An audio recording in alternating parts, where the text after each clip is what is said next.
The morning sun rose slowly over the military airbase, painting the runway in shades of gold and steel. Jet engines roared in the distance, echoing like thunder across the open sky. Young pilots hurried through the hangars, full of laughter and confidence. For them, it was just another day of training, another day to prove who was fastest, strongest, and best. Among the noise and pride, one man moved quietly with a broom in his hand. His name was Walter Briggs, an old man with gray hair and tired eyes. His coveralls were worn out, stained with oil and dust. Every morning, he swept the same stretch of runway, watching the new generation of pilots prepare for flight. No one noticed him much. To most of them, he was just maintenance, the old guy who cleaned the floors and fixed the hangar lights.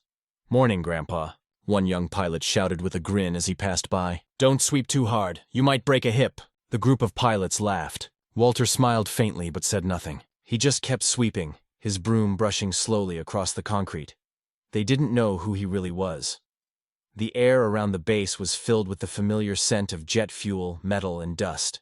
A massive gray jet, a proud A-10 Warthog, stood parked at the far end of the runway. Its twin engines gleamed under the sunlight like watchful eyes. The young pilots loved the A-10. They called it the Beast.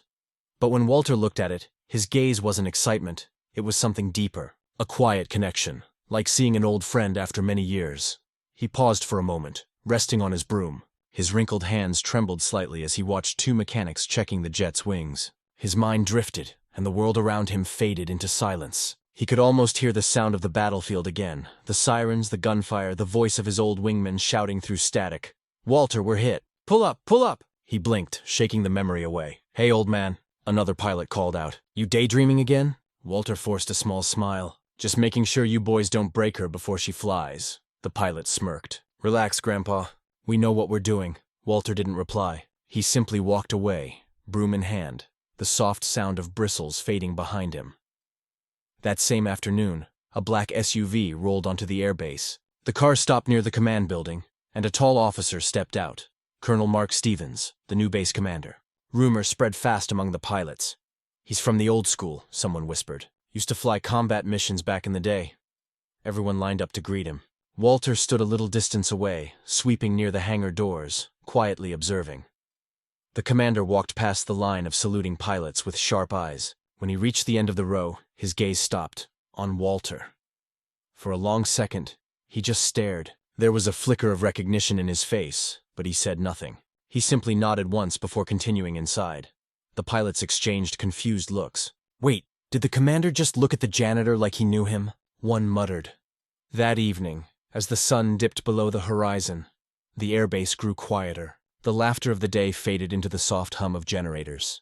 Walter sat on a bench outside the hangar, staring at the A-10 under the dim orange light. His reflection shimmered on the jet's metal skin. He whispered to himself, "Still beautiful after all these years." Footsteps approached. It was Lieutenant Davis, the youngest pilot on base. Curious, kind, and a little different from the others. He had noticed the old man many times and always felt there was something special about him. "Hey, Mr. Briggs," Davis said gently. "Mind if I sit here?" Walter nodded. Davis looked at the A-10 and smiled. "You like the Warthog, huh?" Walter's lips curved slightly. "She's more than just a machine. She's a survivor," the young pilot chuckled. "You talk like you've flown one." Silence. Then Walter's eyes narrowed on the horizon. "Maybe I have," he said softly. Davis turned his head, confused. "You flew the A-10?" Walter didn't answer. Instead, he stood up slowly, brushing the dust from his uniform. "Good night, son," he said, walking away.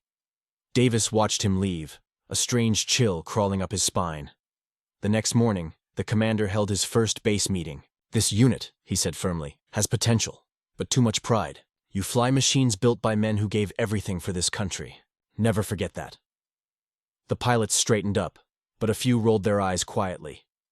After the meeting, the commander walked toward Walter, who was fixing a toolbox near the hangar. "It's been a long time, Captain," he said quietly. Walter froze. Slowly, he looked up. "You remember," he murmured. The commander smiled. "How could I forget? Iron Sky mission, 1998. You saved my life." A shadow passed over Walter's face. "That was another lifetime, sir." "But some lifetimes don't end," the commander replied. "You're still here, and so is she." He nodded toward the A-10. From a distance, Lieutenant Davis saw them talking and couldn't believe his eyes. Captain saved his life? What was going on? As the day ended, rumors spread fast through the base. The janitor used to be a pilot? One soldier whispered. That can't be true, said another. But that night, when everyone had gone to sleep, one light still burned inside the hangar. Walter stood beside the A-10, his hand resting gently on its cold metal surface.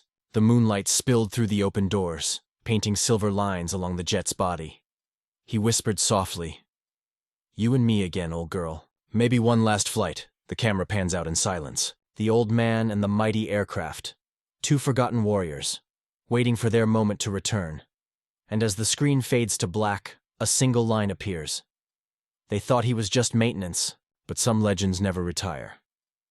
Night had settled over the base like a soft blanket of silence. The sound of distant engines faded into the cold air, replaced by the hum of crickets and the faint whistle of the wind through metal hangars. The base slept, but Lieutenant Davis couldn't. He sat on his bunk, staring at the ceiling. His mind replayed the moment again and again, how the new commander called the old janitor Captain Briggs. Captain. That one word kept echoing in his head. Who was Walter Briggs, really? Davis had grown up hearing stories about war heroes, about A-10 Warthog pilots who flew into impossible missions, but none of those legends ever looked like the quiet old man who swept the floors every morning. He couldn't sleep anymore. He got up, pulled on his jacket, and headed toward the hangar. The night was cold. Moonlight spilled across the runway, giving everything a pale silver glow. As Davis walked closer, he saw a faint light shining inside Hangar 3. Someone was there. Peeking through the half-open door, he froze. There was Walter, standing beside the A-10 again. But this time, he wasn't just staring. He was touching the plane like a mechanic checking every detail, running his fingers along the wings, the controls, the landing gear. His movements were slow but precise, like someone who knew exactly what he was doing. Davis quietly stepped inside. "You're still awake, Mr. Briggs?" Walter didn't turn around. Couldn't sleep. "Old bones don't rest easy. You used to be a pilot, didn't you?" Davis asked hesitantly. Walter's hand stopped on the aircraft. For a moment, the hangar fell completely silent. He turned slowly, his eyes meeting the young pilot's. They were sharp and heavy, eyes that had seen too much. "What makes you think that?" Davis swallowed. "The commander called you captain, and the way you look at this jet, no one looks at it like that unless they've flown it." Walter sighed. He sat down on a crate, his broom leaning beside him. "It was a long time ago," he said quietly, "before most of you were even born." Davis took a step closer. "Tell me, please." Walter looked at the A-10 again, and for a moment his face softened, not with pride but with memory. "I joined the Air Force when I was 21. Back then, the A-10 wasn't just a machine, it was a lifeline. Built to protect, built to survive. We flew into fire to save the men on the ground." He paused. His voice dropped to a whisper. "We called her the Angel of the Battlefield." Davis sat beside him, listening closely. "It was 1998, Walter continued. Operation Iron Sky. We were sent to support troops trapped behind enemy lines. Heavy fire, no backup, no chance of survival. We had to make a choice, either turn back or go in knowing we might not return." He looked down at his trembling hands. "I went in. The air inside the hangar grew heavier. I lost my co-pilot that day," Walter said softly. "The explosion tore our jet apart. Somehow I managed to land it, barely. But I was never the same after that. They said I was a hero. I didn't feel like one. I felt empty." Davis's voice was gentle. "So you left?" "I didn't leave," Walter said. "They retired me. Said I'd done enough. But you don't just stop being a pilot. The sky doesn't let you go that easy." Davis nodded slowly. "That's why you work here, isn't it? To stay close to her." Walter smiled faintly. "You're sharper than most." The hangar light flickered once, then dimmed. Outside, the wind grew stronger. The moment felt frozen in time, an old veteran sharing pieces of his soul with someone young enough to be his grandson. Then, a sharp voice came from the door. "What's going on in here?" Both men turned. It was Colonel Stevens, the commander. His tone was firm but calm. "Couldn't sleep, sir," Davis said quickly. "Just asking Mr. Briggs some questions." The commander stepped closer, his boots echoing on the concrete. "Curiosity is good, Lieutenant, but sometimes the past should rest where it belongs." Walter stood up. "It's all right, sir. He deserves to know a little." The commander studied him for a long moment, then nodded. "Maybe you're right, but not tonight. Big day tomorrow." Nodded. "Maybe you're right, but not tonight. Big day tomorrow." When he left, Davis turned back to Walter. "Sir, don't call me sir," Walter said with a small smile. "Not anymore." Davis hesitated. "You still have it, don't you? That pilot inside you." Walter looked at the jet again. "Maybe, but even if I did, no one believes an old man can fly anymore." Maybe you just need to remind them, Davis said quietly. Walter didn't respond. He just looked at the A-10, and for a second, his eyes glowed with something fierce. Something alive. The next morning, the pilots gathered for a training exercise. The base buzzed with energy. Walter was sweeping near the runway, pretending not to listen as the young pilots joked around. "Hey, Davis," one of them teased. "Did Grandpa tell you his bedtime stories again?" Davis didn't answer. He just smiled. The commander's voice boomed across the tarmac. "Listen up, everyone! Tomorrow we'll be testing the A-10's emergency systems. I need my best crew ready."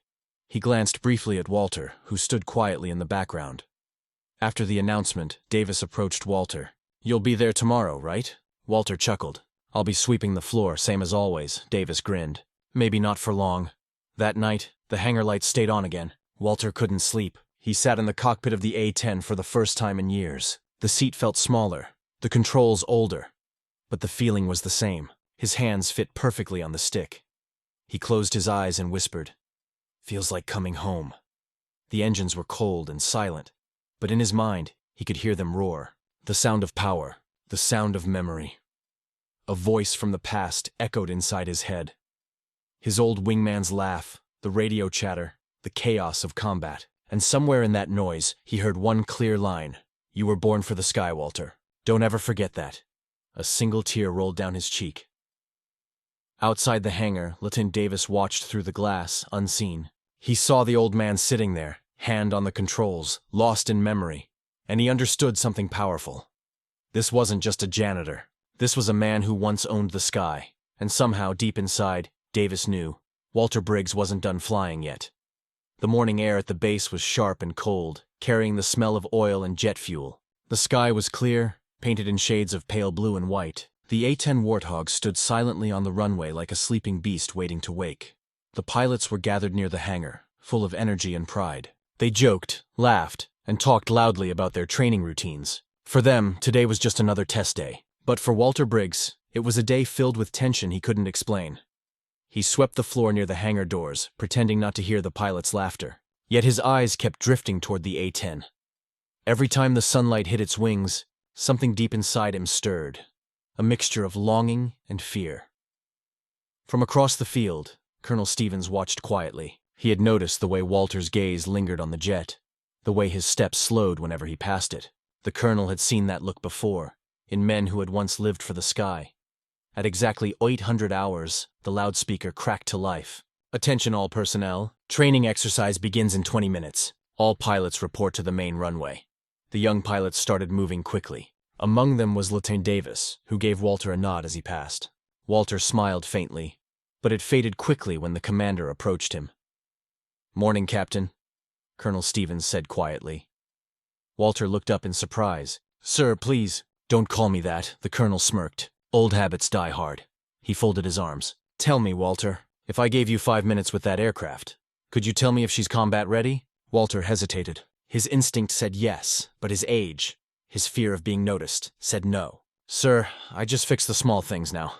The colonel's voice lowered. "You and I both know you were never just maintenance." Before Walter could answer, laughter broke the tension. A group of young pilots had overheard the conversation. "Commander," one of them said mockingly, "you're not seriously asking the janitor about our aircraft, are you?" Another added with a grin, "Maybe he'll tell us how to sweep the cockpit." Everyone laughed. Walter's grip on his broom tightened, but he stayed silent. The colonel's eyes hardened. "Enough. If you think you're so confident, let's make this interesting." The laughter stopped. The commander's tone had changed. It was serious now. "I want to see which one of you knows the A-10 best. A systems test. Real conditions. You'll inspect, calibrate, and simulate a takeoff. The winner gets full control of the aircraft during tomorrow's demo." The young pilots cheered. "Deal!" one shouted. "Piece of cake." The commander turned to Walter. "You too, Briggs. You'll take part." The laughter returned, louder this time. "You're kidding," one pilot said. "Him? He probably doesn't even remember what an altimeter is." Davis frowned. "That's not fair, sir. He's not—" The colonel raised his hand. "He's part of this base, isn't he? Let's see what experience really means." For a moment, Walter looked lost. Competing with the young bloods felt absurd, but something deep inside whispered, "You still have it. You just forgot where you put it." He nodded slowly. "All right, sir. I'll do it." The hangar fell silent. The test began under the harsh noon sun. The A-10 shimmered with heat. The commander stood by, clipboard in hand, timing every move. The young pilots moved fast, checking the control surfaces, fuel lines, and wing flaps. They talked loud, confident, showing off for each other. Walter moved slower. Every motion was quiet, deliberate. His eyes scanned details the others ignored. The bolts, the panel locks, the small things that made the machine trustworthy. One pilot shouted, "Hey, old man, you dropped your wrench." Walter picked it up calmly. "You'll drop more than that if you forget this valve," he replied, pointing to a small switch on the landing gear. The pilot looked down and froze. He had missed it. The commander smiled slightly. "Good catch, Briggs." As the test went on, whispers spread. The young pilots began realizing the old man wasn't guessing. He knew the jet, every inch, every sound. When it came time for the simulation, Davis watched nervously. The commander called out, "Start engines, check instruments, simulate takeoff readiness." Walter stepped into the cockpit. The interior smelled of oil and dust. His hands trembled as he touched the throttle, the first time in years. He closed his eyes for a second. The switches, the buttons, the gauges, all felt familiar, like meeting an old friend. He began the sequence calmly. Battery on, fuel pump active, engine ignition 1 and 2, the turbines whirred to life. The deep growl of the engines filled the hangar. The sound made everyone stop talking. Walter's voice was steady now. Hydraulic pressure green, RPM stable, avionics check complete. He moved through the procedure faster than any pilot had during training. The commander watched the monitor. Everything was perfect. Not a single error. When the engines powered down, silence filled the air. One of the pilots broke it. How did he do that?" Another whispered. "It's like he's done this every day of his life." The commander nodded. "Because he has." Walter stepped down from the cockpit, his face calm. "She's ready," he said simply. For a few seconds, nobody spoke. The same pilots who had laughed earlier now looked at him differently. Not as a janitor, but as something else. Davis clapped first. Slowly, others followed. Walter gave a shy nod and turned to walk away. But the commander stopped him. "Not so fast. You passed the systems test with full marks." Walter frowned. "Sir? I said the best inspector would get to fly in tomorrow's demo." The colonel's eyes locked with his. "That means you, Briggs." The words hit like thunder. The hangar buzzed with shock. "What, he's flying?" one pilot said in disbelief. "That's insane," another muttered. "He'll never get that thing off the ground." But Davis smiled quietly. "You'll see." Walter stood speechless. "Sir, it's been years. The commander stepped closer. "Then maybe it's time you remember who you are." Walter looked at the A-10, the reflection of his old self, stared back at him, the young captain who once ruled the skies. A storm of emotions swirled inside him. Pride, fear, excitement, grief. Finally he whispered, "If she'll have me."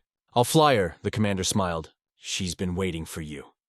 As Walter walked away, the young pilots whispered among themselves, half mocking, half afraid. But Davis only watched in silence. He knew this wasn't the end. It was the beginning of something big. That night, Walter couldn't sleep. The hangar lights glowed faintly through the window. Somewhere inside, his heart beat faster than it had in years. He whispered to himself, "One more flight, just one." Outside, thunder rumbled in the distance, as if the sky itself was waiting. The next morning, the airbase was buzzing with noise and energy. Cameras were ready, officers stood in line, and the A-10 Warthog waited at the center of the runway like a sleeping lion. Today's demo flight was supposed to be a normal event, until the rumor spread. "Is it true?" one soldier whispered. "The old maintenance guy is flying today?" Everywhere, people gathered to see if it was real. The young pilots stood in a group, arms crossed, half laughing, half nervous. Lieutenant Davis stood apart from them, his eyes fixed on the hangar door. Then, Walter Briggs stepped out. He wasn't wearing his dusty overalls anymore. Instead, he wore a faded flight suit, the kind pilots wore years ago. On his chest, an old patch read, "Captain W. Briggs, A-10 pilot." His steps were slow but steady. The laughter around the runway faded into silence. Colonel Stevens met him halfway. "You ready for this, Captain?" Silence. Colonel Stevens met him halfway. "You ready for this, Captain?" Walter smiled faintly. "I was born ready, sir. Just forgot it for a while." He placed his helmet under his arm and looked at the A-10. "You've aged well, girl," he whispered. "Let's show them you still remember me." As Walter climbed the ladder into the cockpit, a wave of whispers moved through the crowd. The engine stood silent, waiting. Davis watched every move, holding his breath. Inside the cockpit, Walter closed his eyes. His hands rested on the controls, And for a moment, the years fell away. He was no longer an old man, he was a pilot again. "Tower," he said calmly into the radio. "This is Captain Briggs, requesting permission for takeoff." There was silence on the frequency. Then the controller replied, voice shaking slightly. "Permission granted, Captain. Godspeed." The engines roared to life. The thunder shook the air. The ground crew stepped back, covering their ears as the A-10 came alive. Walter smiled. "Good girl," he whispered. "Let's dance." The jet rolled forward slowly, then faster and faster still. The crowd watched in disbelief as the A-10 lifted from the runway with perfect grace. It climbed higher, the sound echoing through every corner of the base. In the control tower, a young operator whispered, "He's flying it like he never stopped." Walter's voice crackled through the radio. "Feels like home." Then he pushed the throttle. The A-10 turned sharply, performing a maneuver none of the young pilots had ever dared. It dove low, skimmed above the runway, then soared upward again, spinning through the sunlight. The crowd gasped. Davis clenched his fists in excitement. "Come on, sir. Show them who you are." In the cockpit, Walter's eyes glistened. "For all of them," he whispered. "For everyone who never came back." He pulled into one final roll, straightened out, and began his descent. The landing was smooth, perfect. As the A-10's wheels touched down, cheers erupted across the base. Soldiers clapped, shouted, and saluted. The engines powered down, and Walter opened the canopy. He sat still for a moment, letting the noise wash over him. Then he climbed down slowly. Colonel Stevens approached, eyes shining. "That was beautiful, Captain." Walter smiled softly. "She did all the work. I just reminded her how to fly." Davis stepped forward, saluting proudly. "Sir, that was the best flight I've ever seen." Walter looked at him kindly. "You'll fly better one day. Just remember, respect the machine, respect the sky." As he turned toward the horizon, the sun broke through the clouds, lighting the runway in gold. The commander and pilots watched him walk away, an old hero finally at peace. And in the final shot, the A-10 gleamed behind him, the words on the screen fading in. Some legends never retire. They just take one last flight,